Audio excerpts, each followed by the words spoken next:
Tax payers के mind में confusion चल रहा है रिगार्डिंग 87A का रिवेट। इफ मेरा इनकम 5 लाख एक्सीड नहीं कर रहा है अंडर ओल्ड रिजीम या 7 लाख एक्सीड नहीं कर रहा अंडर न्यू रिजीम एंड मेरा इनकम में STCG भी है, तो क्या मुझे रिवेट मिलेगा या नहीं मिलेगा। सो अपने उसको डिकोड करते हैं। सो बात करते हैं बेयर एक्ट में। बेयर एक्ट में क्या लिखा है कि अंडर ओल्ड रिजीम अगर आपका टोटल इनकम 5 लाख को एक्सीड नहीं कर रहा है then you will get a rebate of 12,500। तो यहाँ पे एम्फेसिस किया गया है टोटल इनकम पे। सो टोटल इनकम में हर तरीके का इनकम आता है आपका, like income from other sources, salary, capital gain.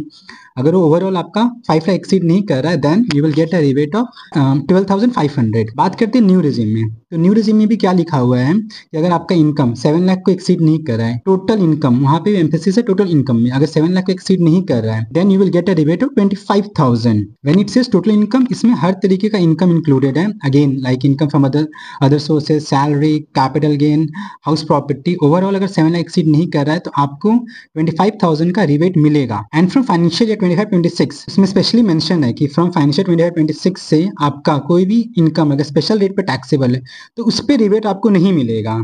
But for financial year 24-25 यहाँ पे ऐसा कहीं भी नहीं मेंशन है कि अगर आप कोई भी इनकम स्पेशल रेट पे टैक्स है उसमें रिबेट नहीं मिलेगा। सो अब प्रॉब्लम क्या हो रहा है कि जब अपने ITR फाइल कर रहे हैं, मेरा इनकम 5 लाख को एक्सीड नहीं कर रहा है, 7 लाख को एक्सीड नहीं कर रहा है, जो यूटिलिटी है जो मुझे रिबेट दे रहा है उसे नॉर्मल टैक्स रेट वाला ही रिबेट दे रहा है, जो स्पेशल टैक्स रेट पे रिबेट है वो मुझे नहीं मिल रहा है। ओके, तो इसके लिए क्या कर सकते हैं, अपने उसको मैनुअली एडिट कर सकते हैं। सपोज आपका जो नॉर्मल टैक्स रेट है 10,000 है एंड आपका STCG है वो 15,000 है, बट रिबेट आपको सिर्फ 10,000 में शो कर रहा है, तो आप क्या कर सकते हो, उसको मैनुअली एडिट कर सकते हो 25,000, तो आपका टैक्स पेबल 0 हो जाएगा।